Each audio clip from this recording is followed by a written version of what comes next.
आज इस चर्चा में आपका स्वागत है। हाँ। हम बात कर रहे हैं ऑस्ट्रेलिया की। हाँ। दुनिया का छठा सबसे बड़ा देश, पर जिसका लगभग 95% हिस्सा वीरान क्यों है, ये सवाल है। बिल्कुल, ये बहुत बड़ा सवाल है। अब पहली परत कहते हैं इसका नामकरण ही बड़ा दिलचस्प है, खोज से पहले ही। हाँ, ये बात मजेदार है। मतलब सदियों पहले यूरोप के लोगों के मन में एक आइडिया था। आइडिया? कैसा आइडिया? हमने लगता था कि भाई पृथ्वी के उत्तरी गोलार्ध में जमीन ज्यादा है। अच्छा, तो कहीं संतुलन न बिगड़ जाए। कमाल है। मतलब वजन बराबर करने के लिए। हाँ, कुछ ऐसा ही। तो इस बैलेंस के लिए उन्होंने सोचा कि दक्षिण में भी एक बड़ा भूभाग होना चाहिए, एक काल्पनिक महाद्वीप। और उसे नाम भी दे दिया बिना देखे। हाँ, नाम दिया टेरा ऑस्ट्रेलिस इनकॉग्निटा। टेरा ऑस्ट्रेलिस इनकॉग्निटा मतलब अनजानी दक्षिणी भूमि। अच्छा। और यही ऑस्ट्रेलिस बाद में बन गया ऑस्ट्रेलिया। तो नाम पहले आ गया, जमीन बाद में मिली। वाह, ये तो अनोखी बात है।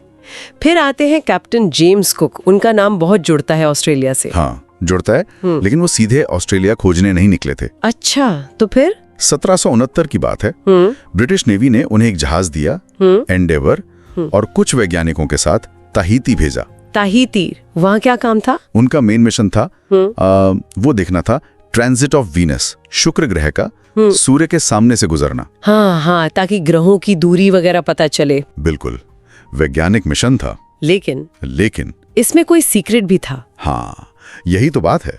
जब उनका वैज्ञानिक काम खत्म हो गया तो उन्हें एक सीलबंद लिफाफा खोलने को कहा गया। अरे, और उसमें क्या था? उसमें ऑर्डर था कि इंग्लैंड लौटने से पहले दक्षिण की तरफ जाओ और वो जो विशाल महाद्वीप है ना, टेरा ऑस्ट्रेलिस, हाँ, उसे ढूंढो और ग्रेट ब्रिटेन के राजा के नाम पर उस पर कब्जा करो। ओह, मतलब विज्ञान के पीछे पीछे साम्राज्य विस्तार। बिल्कुल, यही असली मकसद था। और इसी चक्कर में वो पहले पहुंचे न्यूजीलैंड अक्टूबर 1769 में। हाँ, पहले न्यूजीलैंड जहां मौरी लोग थे, फिर अप्रैल 1770 में वो ऑस्ट्रेलिया के पूर्वी तट पर उतरे, जिसे वो टेरा ऑस्ट्रेलिस मान रहे थे। हाँ, और दोनों जगह ब्रिटिश झंडा फहरा दिया। यहीं पर वो कंगारू वाली कहानी भी आती है क्या? हाँ, वो एक मशहूर कहानी है।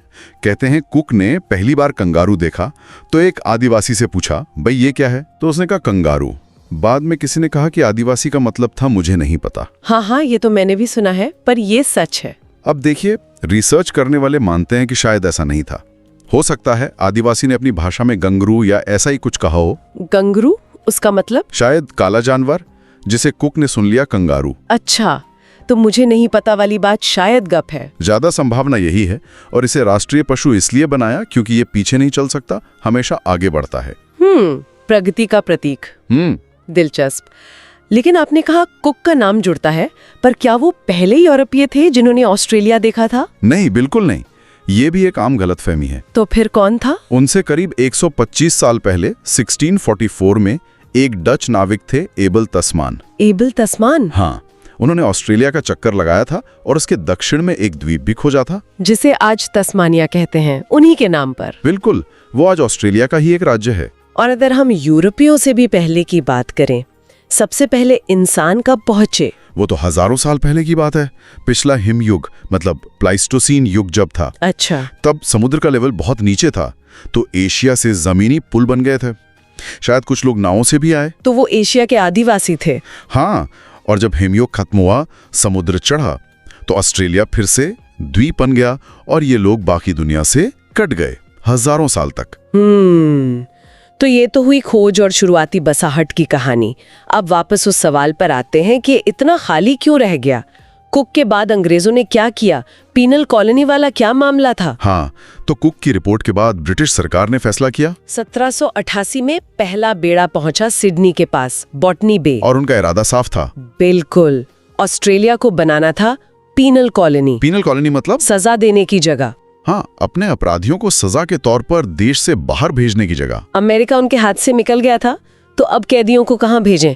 ऑस्ट्रेलिया नया ठिकाना बना। तो शुरुआत ही अपराधियों से हुई। हाँ, मोटे तौर पर 1788 से लेकर अब 1868 तक करीब 1,62,000 ब्रिटिश अपराधियों को वहां भेजा गया। बाप रे, काफी बड़ी संख्या है। हाँ, कहते हैं आज भी ऑस्ट्रेलिया में हर 4 में से एक व्यक्ति का कोई ना कोई पूर्वज उन अपराधियों में से था। अच्छा, और उन्होंने आते ही जमीन का क्या किया?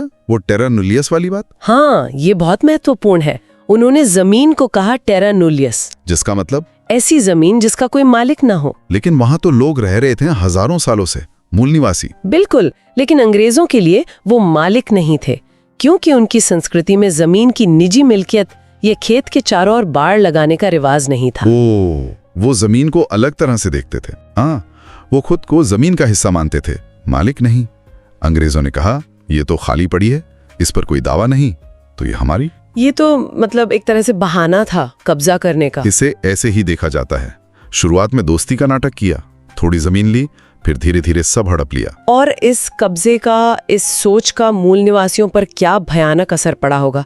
शायद ये भी एक बड़ी वजह है कि आज वो इतने कम क्यों हैं। असर विनाशकारी था, सच में। ब्रिटिश अपने साथ सिर्फ कैदी नहीं लाए, वो बीमारियां भी लाए। हाँ, ये भी सुना है, चेचक, खसरा। बिल्कुल, small pox, measles, chicken pox. अब हजारों साल से अलग रहे मूल निवासियों में इन बीमारियों से लड़ने की ताकत ही नहीं थी, कोई इम्यूनिटी नहीं। तो नतीजा, सिडनी जैसे इलाकों में जहां अंग्रेज पहले बसे, वहां 1 साल के अंदर अंदर आधी से ज्यादा मूल निवासी आबादी खत्म हो गई। 50% सिर्फ 1 साल में। हाँ, और सबसे दुखद बात यह है कि अंग्रेजों के पास चेचक का टीका, इलाज वगैरह था उस वक्त, पर उन्होंने मूल निवासियों को मरने दिया, जैसे भारत में भी किया था। ओह, ये तो बहुत ही भयानक था। और ये तो सिर्फ बीमारियों की बात है। फिर जमीन छीनने का सिलसिला भी चला होगा जोरों से। बिल्कुल, अंग्रेजों ने जमीन पर बाड़े लगानी शुरू कर दी। अब मूल निवासी अपने पारंपरिक शिकार गाहों तक नहीं जा सकते थे, पानी के स्रोतों तक नहीं जा सकते थे। उनका पूरा जीवन चक्र ही बिगड़ गया होगा। पूरी तरह से उनसे जबरदस्ती मजदूरी करवाई गई।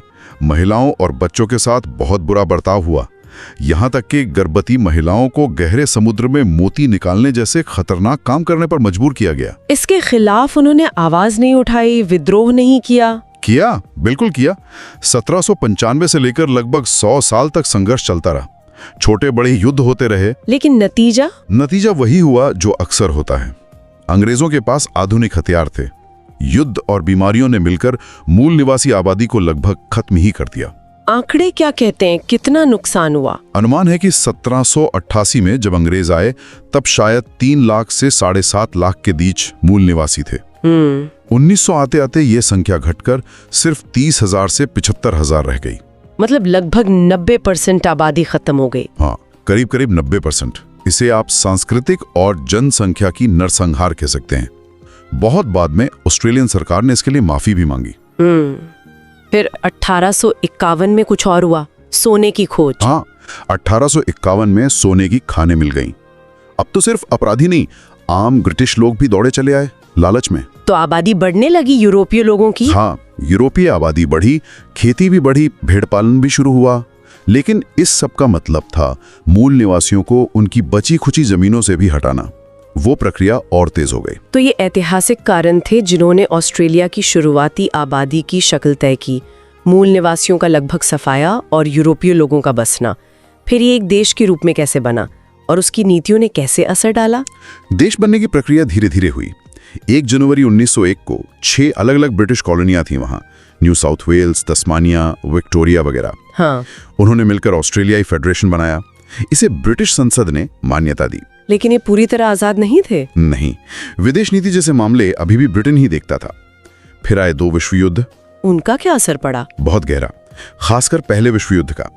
ब्रिटेन ने ऑस्ट्रेलिया से, मतलब हर 5 में से 1 वयस्क पुरुष को 18 से 44 साल के बीच यूरोप लड़ने भेज दिया। हर 5 में से 1? हाँ, और उनमें से 40% कभी वापस ही नहीं लौटे। ओह, तो पुरुषों की आबादी पर बहुत बड़ा असर पड़ा। बहुत ज्यादा। दूसरे विश्व युद्ध में भी जाने गई, और जापान ने तो उत्तरी ऑस्ट्रेलिया पर 90 से ज्यादा बार हवाई हमले भी किए थे।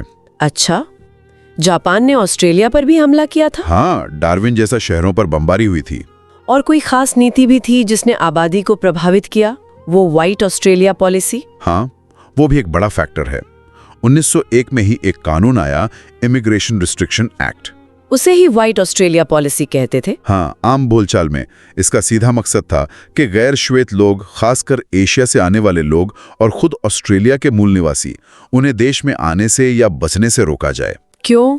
ताकि देश पर ब्रिटिश यानी श्वेत लोगों का नियंत्रण बना रहे, देश सफेद बना रहे। ये नीति कई दशकों तक चली। इसने तो ऑस्ट्रेलिया की डेमोग्राफी पर बहुत लंबा असर डाला होगा। बिल्कुल।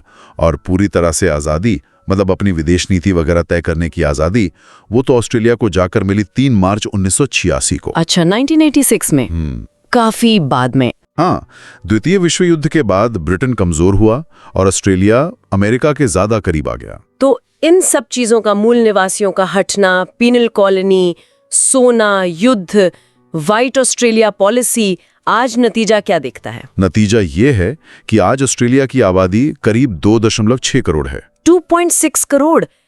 इतने बड़े देश के लिए तो ये बहुत कम है, भारत के एक ठीक-ठाक राज्य जैसी। हाँ बिल्कुल।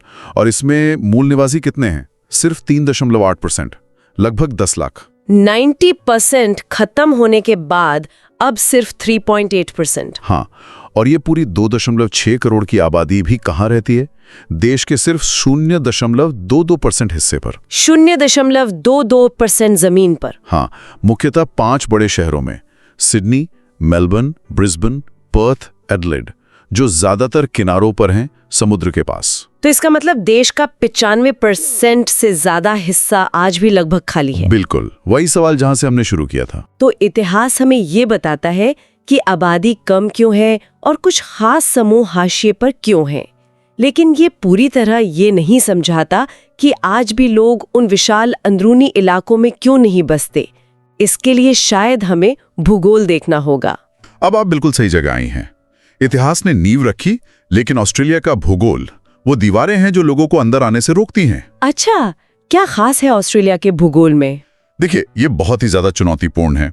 इसे हम 3 बड़े हिस्सों में बांट सकते हैं समझने के लिए। हाँ, बताइए। पहला, पश्चिमी पठार, वेस्टर्न प्लेटो। ये देश का लगभग 2/3 हिस्सा है और ये करीब करीब पूरा रेगिस्तान है। Great Victoria Desert, Gibson Desert. तो वहां तो वैसे ही रहना मुश्किल है। लगभग नामुमकिन। गर्मी, पानी की कमी। दूसरा हिस्सा है बीच का, मध्य निचली भूमि, सेंट्रल लोलैंड्स। यहाँ क्या दिक्कत है? ये तो नीचा इलाका है। हाँ, नीचा है, समतल भी है, लेक आय बेसिन वगैरह यही है। लेकिन यहाँ की नदियां और जमीन के नीचे का पानी वो हद से ज्यादा खारा है। खारा क्यों? क्योंकि यहाँ की चट्टानें लाखों साल पुरानी हैं और उनमें प्राकृतिक रूप से बहुत नमक है।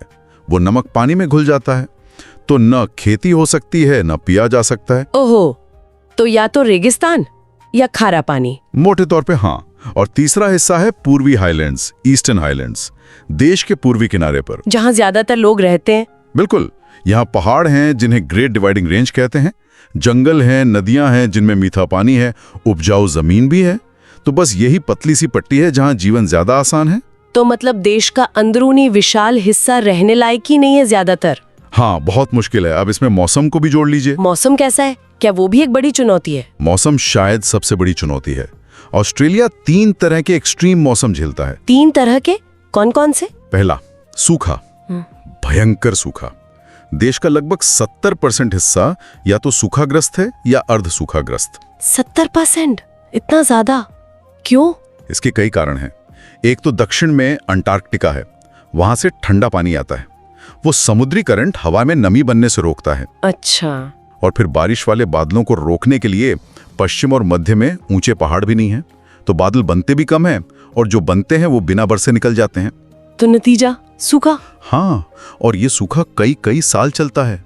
खेती को हर साल अरबों डॉलर का नुकसान होता है इससे। ये तो हुई एक एक्सट्रीम। दूसरी क्या है? दूसरी एक्सट्रीम है बाढ़ और चक्रवात। फ्लड्स इन साइक्लोन्स। सूखा और बाढ़ दोनों एक साथ। हाँ, यही तो विडंबना है। ऑस्ट्रेलिया भूमध्य रेखा के भी करीब है, तो गर्मी भी बहुत होती है। प्रशांत महासागर से गर्म हवाएं और नमी आती है पूर्व की तरफ।